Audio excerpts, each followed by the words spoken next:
Morning, Peter. What's going on Say it here? again. Morning, Joel. Good morning. Say hi, everybody, because they see you. Hello. Hello. Hi. Hello. Morning, Hi. Joel. Hello. Good Good morning. morning, everyone. Can you hear us? Yes. Yes. Yes, you Yes. can. Good morning. Is everybody Hi, can hear? Fran. It's Valerie. Good, but we can't see. Well, him. Yeah. Yes. There we go. Okay. Okay, so we want to make it so that we're seeing just this screen, okay? Mhm. Do you need me to hold it? No, it's good. It's good now? Okay, get started. Okay. Good morning, everyone. Hopefully everything is good on a nice winter sunny day. Then he And thank you for ordering last night on when we're going to have it tonight. So hopefully that you enjoyed it last night. So two little things about the beef. The beef been cooked on the sous vide process, which we put it with a sauce and on a bag. We close the bag out of oxygen, and that's been cooked for 36 hours at nearly 158 degrees Fahrenheit. Okay, that's why that gives the good flavor, the good size of the meat, and very tender.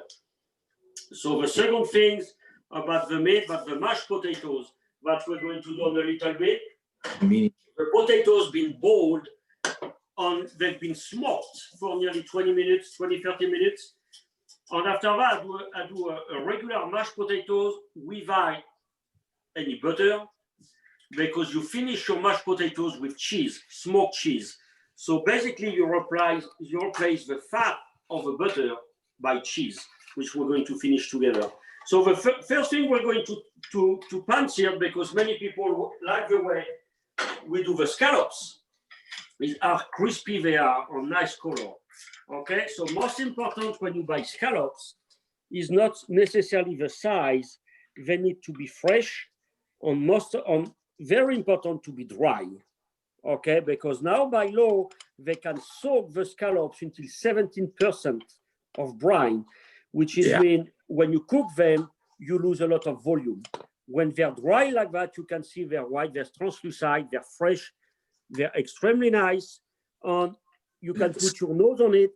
A nice scallops doesn't smell. Good fish, fresh fish doesn't smell when you cook it, when you open it. Okay, so now Julian, we're going to go on the stove. Okay. So the most important thing when you cook a scallops or any fish on a grill, it needs to be dry. That's a matter of chemistry here. If your fish is too wet, and you put that on a cold pan, that's going to stick.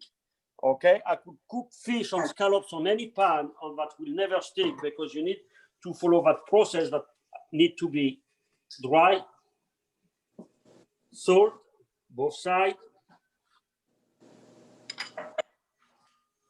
Okay.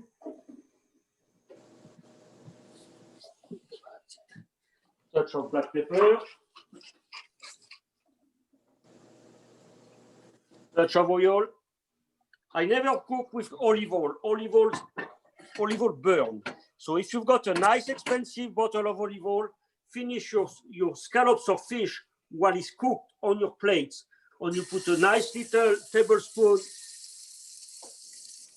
coffee spoon, teaspoon, whatever size you want, on the top of your fish of your nice olive oil. Not for cooking. As you can see, they don't stick. You see, the pan was nice and hot. They do not stick at all. Now we're going to put a tiny bit of butter. That's what gives the color on it. And give a little bit of fat. The scallops do not have absolutely fat on it, so on them.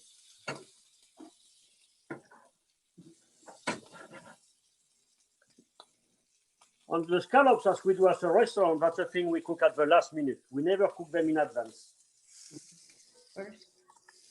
Okay? Do we have any questions on it? I don't see anything. As you can see now, we flip them. They're nice. They start to be crispy, and that's it. I don't flip them again after that. This is it. Okay, we're just going to finish 30 seconds here, and they're going to be done. You don't want them extremely cooked, or they become mushy and dry. On tough to eat. Okay, so Call from gastroenterologist. that was not planned. So now, as you can see, they've got a nice color, and they didn't shrink by cooking. There's no juice on a pan. They're nice dry scallop. That's what we take at the restaurant. Mm-hmm. Nice color, not overcooked. So that's the thing you always do at the last moment. You have your garnishes ready. You have your vegetable, your pasta, your ravioli. But that is really the last minute of the cooking of your meal. So now, like I was talking earlier about the mashed potatoes. So that's a regular mashed potatoes, okay? Without the butter, just the milk, nutmeg, salt, pepper. And I smoke them for 25 minutes, 25, 30 minutes. And now, little by little, you incorporate your cheese. You can incorporate any cheese, any good cheddar from Island Farm that they carry, that I like their cheese. And you do it very slowly. You never put too much on the beginning. You incorporate a little bit, like you incorporate butter. And after that, the more you put on it. We've got a great dish in France about the mashed potatoes with cheese like that. That's called aligot, which is a mashed potatoes with garlic and cheese. And that's extremely, but they put a lot. This is extremely rich. As you can see, your cheese starts to dissolve now and disappear. And like I say, the cheese replaces the butter as a fat on it. So here I've got a smoked Gouda and a smoked cheddar mixed. That's why that one was pink and one is white.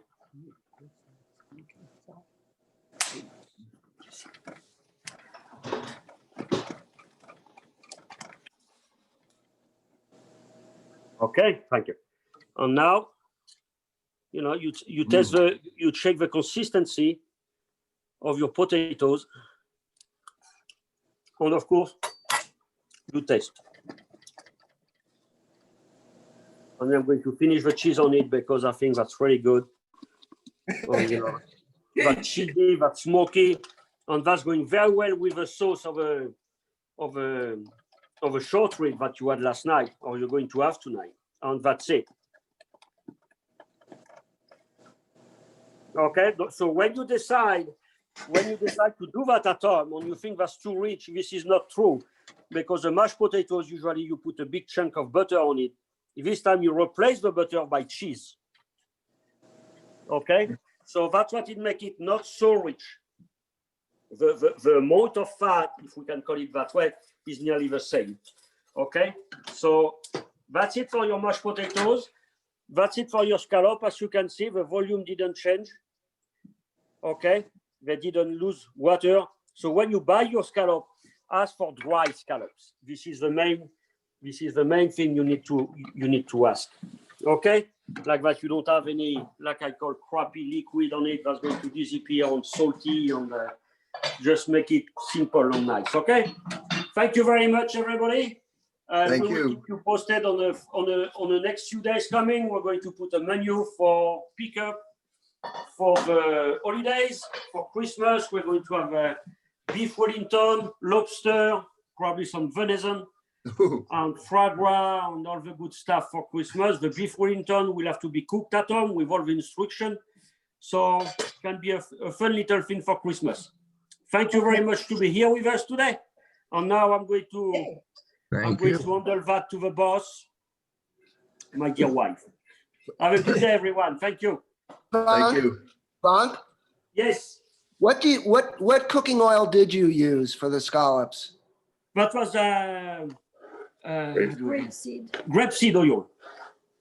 Grapeseed, thank you. Grapeseed oil we use at home, yeah. Yeah, Use- oh, But like I said earlier, I repeat, if you've got a very expensive bottle of olive oil, when you put your scallops on your dish or on your salad or on your risotto, that's where you put a little teaspoon of olive oil on top. Mhm. Okay? Do not cook with your olive oil. Your olive oil is going to burn and it doesn't give any taste really during the cooking time. Mhm. So keep your nice olive oil for the plating of the finishing. That's what we do. Okay. You. Okay, hi, everybody. We're gonna do the eggnog bread pudding today, and it's just about timing.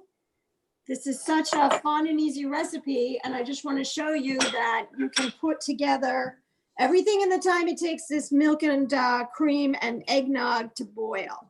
So this is the secret ingredient here, is the Highland Farms eggnog, which is delicious.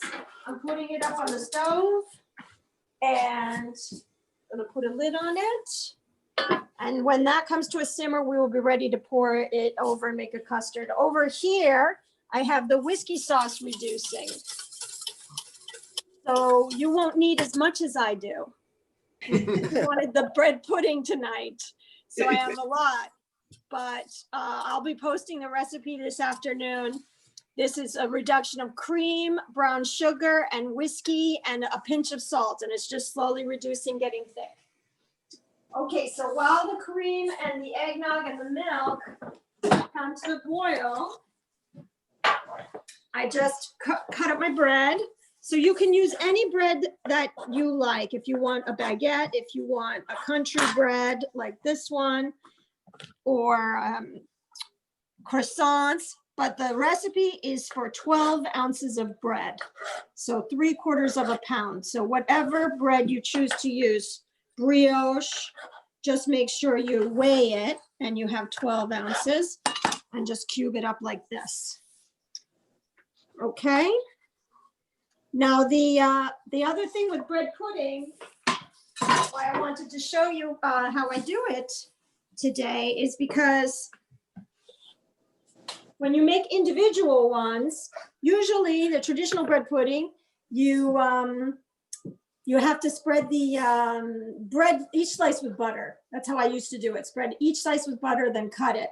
But because we're doing it in individual molds, now we don't have to do that. What I do is I really generously butter my molds, and you can use any custard cup, oven-proof cup.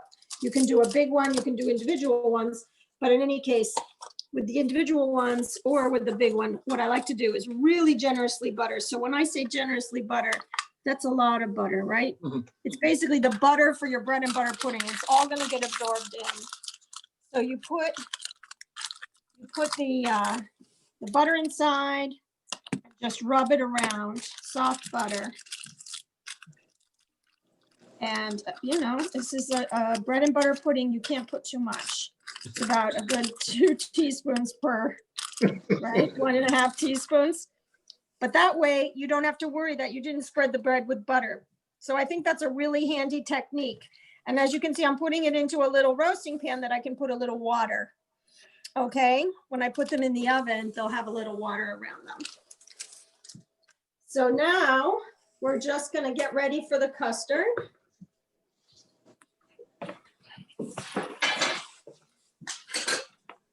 I promised you this would be ready on time. We're looking good. We're looking good. I'm gonna turn it down a little bit.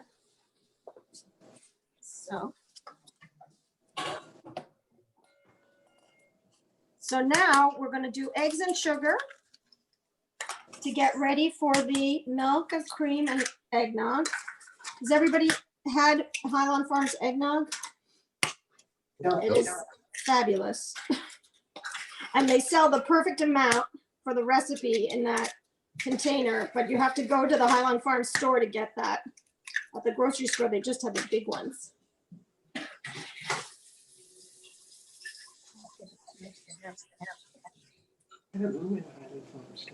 So a lot of people got one of each dessert since it was a flourless chocolate, which everybody loves. And this eggnog bread pudding. We're getting through because I think you had the whole chocolate cake before. They're doing the chocolate again.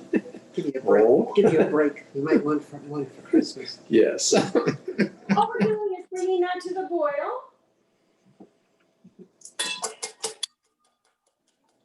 And then we're gonna pour it over eggs and sugar, add a little vanilla and eggnog and mix a custard. We pour that over the bread. And I'm gonna add some raisins. You can add some dried cranberries, some pecans are really good with these flavors. Can add whatever you like. So as usual, I'm using my scale for the sugar. Putting my scale to grams and hitting 0. It's a half of a cup. There's 200 grams of sugar in a cup. So we're going to put 100 grams. Usually I add a pinch of salt to my recipes, but the bread is already salted, so I'm not going to add any salt. Butter. Okay, 100 grams. Whisk it in. Can you pass me the ladle, please, Frank? Now we just temper the hot cream and liquid into the, if you have a friend, they can put a little bit. You don't have to cook this on the stove. I have the oven heating to 375.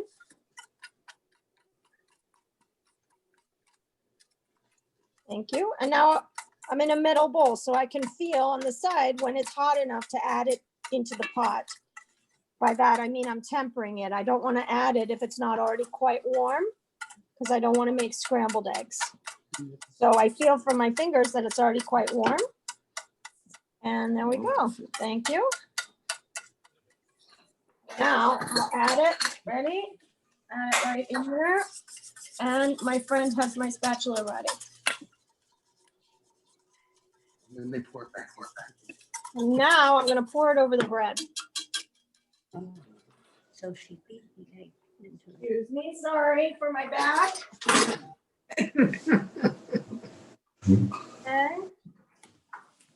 Now my bread is ready. I have some nutmeg, some extra nutmeg because there's nutmeg in the eggnog, but that's really what makes it taste like eggnog on the holidays. And a generous amount of vanilla. And I'm putting it in here, that way it's going to be evenly dispersed in my custard and in my bread. Okay.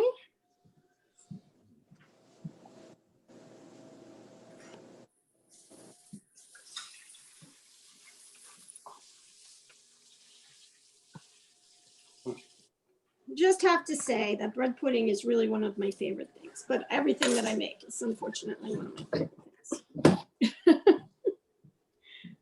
But don't forget the raisin. Nope.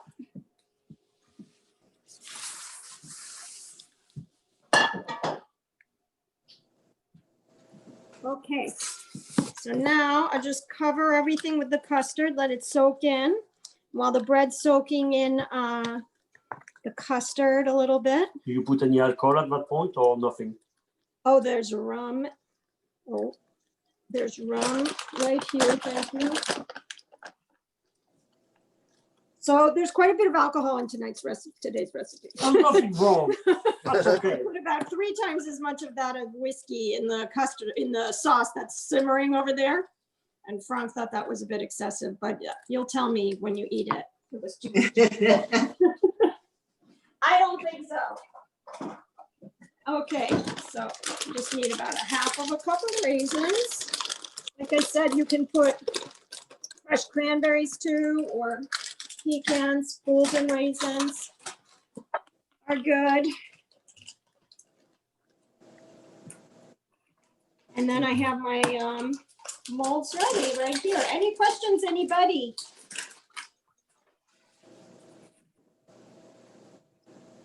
You make it look so easy. Bread pudding is easy, Ron. It really is. What I wanted to show you was just the timing, because as you can see, the time it took everything to boil, we were ready to go. And I like recipes like that, especially when you're making a whole meal at the holidays. I like things that are very efficient. Okay. So then to make it extra yummy, we'll put a little touch of butter on top of each one Whoa. before it goes in the oven. Generous pat of butter. I know. That's a little bit. Do not panic. This is a little bit. All of you, You see, there's more space. You could put more. all of you have been eating at Shanu for years and you're all good, see? So I gotta see the others here. there we go. And then, whoops. And then we'll just put a little bit of butter on those guys and then water around. Oops, you already had yours. And that guy.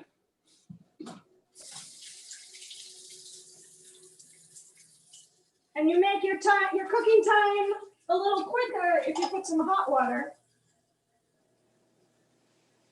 In the tray. Restaurant trick. In the tray, not in the bread puddings, please. Okay. And that's it. So Mm. I like timers. And this guy, I'm going to stop because I believe I'm thick enough here. Just looking for texture. If you over reduce it, you know, you can always add a little extra whiskey to thin it out. What kind of whiskey do you use? You know, I love the flavor of Maker's Mark in desserts. I think it just has like a lot of caramel notes that are really delicious. Or you can use Jameson or any cheaper whiskey because you're really cooking it down a lot. But it's personal taste. Okay. Any questions from anybody today? It's really nice of you to come. It's really nice of you to order. And we thank you very much. Thank you, thank you. And thank you to the And couple quick who question, stayed Rachel. sleeping at our feet the whole time. Yes, dinner was delicious last night. Thank you, Thank you. Ron. Thank I'm you very looking much. forward to it tonight. I have a quick question, Rachel. Do you like for like other times of year, what other variations of bread pudding do you like? You said you love bread pudding. I love bread pudding. You know, my favorite is the basic one. Just rum raisins, bread. I think it's just one of the most delicious things. I'll put a little grated orange zest in it. I wanted to do this one because of the eggnog, to use the Highland Farms eggnog, and it is good. But for me, the best one is the basic vanilla, grated orange zest, lots of butter. You can't beat it. My personal taste, if you do it with brioche. Yeah, with brioche, it takes it over the top. Yeah. It's fabulous. And the chocolate one, I have a recipe for a chocolate one. And when I make that, people go crazy over the chocolate one. And it's just as easy as this. You just put some chocolate in. As soon as that stuff comes up to a boil, melt in some chocolate and it works great. So I have proportions for that if you ever wanted it, but that is a. Can't wait to try it tonight. Thank you. Looking You'll let me forward know to what you dinner. think, Joyce, thank you so much. Yeah, it was I fabulous. think last night. what makes the things of bread and butter pudding too is the booze. You need the booze. Yeah, it's too rich otherwise. You need the booze. You know, if you don't have any rum, you can put some Calvados, you can put something like that, but you need the booze. You need a nice dose of alcohol on it to make it good. Yeah, that's what takes it over the top. That's it. Thanks Rachel. again, everybody. Rachel, is Jolien your cameraman today? Yes, I was gonna say Yeah. thank you to our cameraman. Oh, He's done an good, awesome thank you. He's job. getting better. He's getting better. Yeah, week after Oh, week. yes. We managed to link it. I think we've got a recording for the people who couldn't come today, which is great. And I'll be posting the recipes, okay? Right. Thank you. very much. Thank you Thanks, very everybody. much. Thank you everyone for coming on Happy ordering with us on holidays. your support. Thank you for everything. See you soon. Thank you. Bye-bye. Bye. Bye, thank you. What did he say about the goose? You have to have the goose. Yeah, they always have it too. Yeah.